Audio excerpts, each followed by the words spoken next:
नमस्कार. आज मी तुम्हा सर्वांना घेऊन जाणार आहे कोकणातील एका सुंदर अशा बीचवर. आपल्या कोकणाला निसर्ग सौंदर्याचं भरभरून असं वरदान मिळालेलं आहे. अशी खूप सारी सुंदर सुंदर बीच कोकणामध्ये आहे. त्यातीलच एक बीच म्हणजे गुहागर बीच.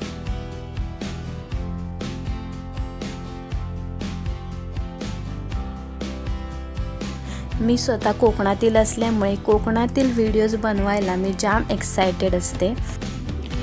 इथून बघा, या पॉईंटवरून गुहागर बीचचा खूप छान असा व्ह्यू दिसत आहे. एकदम निळेशार पाणी आहे. तर तिथे नेऊन तुम्हाला दाखवते. तर या रस्त्याने, हा शॉर्टकट वेने आम्ही जात आहोत. तर या रस्त्याने जाताना अगदी असं वाटत आहे की डायरेक्ट आपण समुद्रातच जाऊ की काय. तर डायरेक्ट काही आपण जाणार नाही आहोत. आपण पहिल्यांदाच जाणार आहोत होमस्टेला, जो आम्ही ऑनलाईन शोधून बुक केला होता. कारण आम्ही 31ला गेलो होतो गुहागरला आणि जवळपास सगळी हॉटेल्स, रूम्स वगैरे फुल होत्या. तर एक आम्हाला गायत्री होमस्टे म्हणून नंबर यूट्यूब व्हिडिओमधूनच भेटला होता. तर तिथे आम्ही जाणार आहोत फ्रेश वगैरे होऊन. पहिल्यांदा आम्ही इथे जवळपासची काही मंदिरे वगैरे फिरणार आहोत आणि त्यानंतर मग आम्ही बीचवर जाणार आहोत. तर तुम्हाला सगळा प्रवास दाखवते इथे. तर इथे आम्ही पोचलेलो आहोत गायत्री होमस्टेमध्ये. तर इथे AC, non AC, attached, single अशा सगळ्या प्रकारच्या रूम आहेत. याचा पण तुम्हाला कॉन्टॅक्ट नंबर पाहिजे असेल तर मी व्हिडिओच्या डिस्क्रिप्शनमध्ये देते. आम्हाला पण असाच एका यूट्यूब व्हिडिओमधूनच भेटला होता नंबर. आणि ते खूप छान, म्हणजे सगळी खूप छान सोय पण आहे. आणि इथले जे ओनर आहेत ते बोलायला वगैरे खूप छान आहे. एकदम घरच्यासारखं स्वागत करतात, बोलतात, एकदम जवळची माणसं असल्यासारखे वाटतात. तर इथे आता आम्ही मंदिराकडे चाललेलो आहोत. दुर्गादेवीचं मंदिर आहे. खूप सारी इथे प्रेक्षणीय स्थळे आहेत. पण आमची ही 1 दिवसाची ट्रिप होती, त्यामध्ये आम्ही शक्य तेवढं होईल तेवढं कवर केलं. आता चला आधी देवीचं दर्शन घेऊया.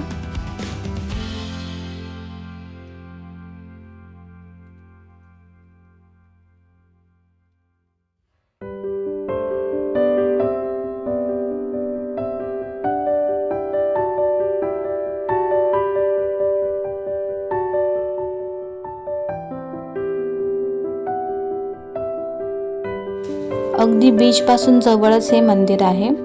तर मंदिरामध्ये सुद्धा या ठिकाणी भक्त निवास आहे. तर इथे फलकावर सूचना लावलेल्या आहेत, त्या तुम्ही इथे वाचू शकता.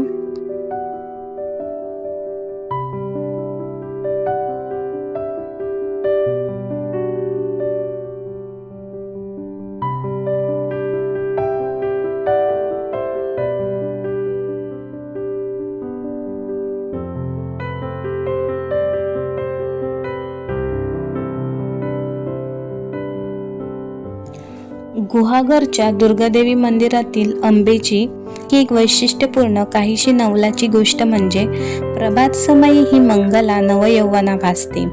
नवविवाहितेची झळाळी मार्दव आणि तकाकी तिच्या मुखकमलावर असते. भरभरून प्रेमाचं आदान प्रदान करण्यात ती स्वरूपिणी मग्न असते. अष्टकरांनी कार्यभार सुरू होतो. माध्यांनी मात्र ही जगज्जननी भारदस्त, प्रौढ, समंजस स्त्रीच्या भूमिकेमध्ये शिरलेली दिसते. रूप, गुण, स्थित्यंतर आपसूक होतं.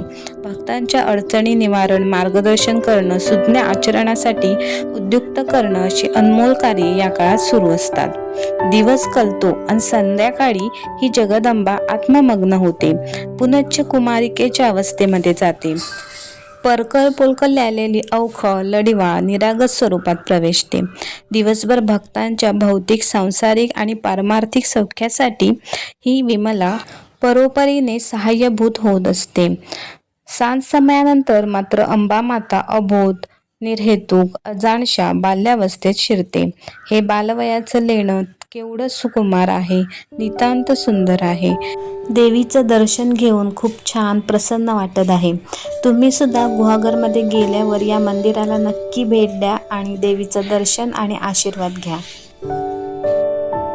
इथे जवळ अजून एक मंदिर आहे, व्याडेश्वर देवस्थान. चला तर आमच्यासोबत तुम्ही पण दर्शन घ्या या.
आम्ही इथे होमस्टेला परत आलेलो आहोत.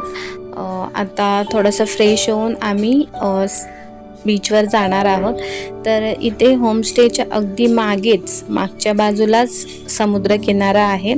अगदी 5 मिनिटाचं अंतर असेल, पण हे अंतर पार करताना सुद्धा खूप छान वाटतं, कारण नारळ पोपळीची बाग आणि एकदम थंडगार वातावरण. तर हे कोकण अनुभवत इथून या पायवाटेने जायला खूपच मज्जा आली.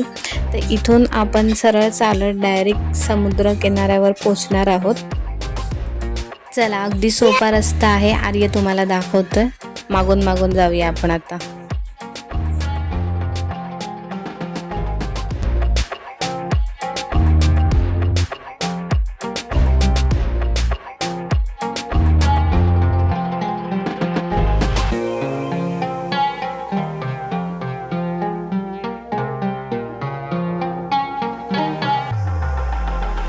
तर बघा, आता इथे आपण पोचलेलो पण आहोत. आता समोर जी उंच उंच झाडं दिसत आहेत ती त्यांच्यामधून आपल्याला पलीकडे जायचं आहे. मग समोर दिसणार आहे तो छान निळाशार समुद्र आणि सनसेट पण समोर दिसतोय. तर हे दृश्य खूप छान भारीच वाटत आहे एकदम. आणि स्पेशली असं ह्या बागेतून जंगलातून येऊन डायरेक्ट समुद्र किनाऱ्यावर पोचलो, तर हे खूप छान एकदम वाटलं. चला, तर आता आम्ही बीचवर पोचलो आहोत. छान मजा मस्ती एन्जॉय करतो. तर खूप सुंदर जागा आहे, सुंदर बीच आहे. पण मागे तुम्ही बघू शकता की प्लास्टिकच्या बॉटल्स, पाण्याच्या, कोल्ड्रिंकच्या आणि इतर जो कचरा असतो त्याचा सगळीकडे खच पडलेला आहे. तर बीचवर जाताना स्वतःसोबत एक पिशवी घेऊन जा. जो काही कचरा असतो प्लास्टिकचा वगैरे तो त्यामध्ये भरा आणि तुमच्यासोबतच रिटर्न घेऊन या, किंवा वाटेत कुठे कचरा पेटी वगैरे असेल तर तिथे टाका. कारण एवढं सगळं निसर्गाने आपल्याला भरभरून दिलं आहे आणि तिथे गेल्यावर अशा प्रकारचं दृश्य दिसतं की एका साईडला निसर्गाचं सौंदर्य, दुसऱ्या साईडला हा प्लास्टिकचा कचरा जो कधी नष्ट पण होणार नाही आहे आणि वर्षानुवर्षे तसाच साचून पर्यावरणाला घातक ठरणार आहे. त्यानंतर इथे जवळच आम्ही एका हॉटेलमध्ये फिश थाली खाल्ली. खूपच अप्रतिम अशी चव होती. या चवीच्या मी नेहमी शोधात असते आणि इथे ती चव भेटली. तर खूप छान वाटलं. अगदी घरी जाऊन जेवण आल्यासारखं वाटलं. मासे पण एकदम फ्रेश होते. आम्ही पुण्यामध्ये आणतो मासे, बनवतो, पण अशी चव काही त्याला येत नाही. चला, तर आता आम्ही पेटपूजा करतो. व्हिडिओ बघितल्याबद्दल धन्यवाद. बाय.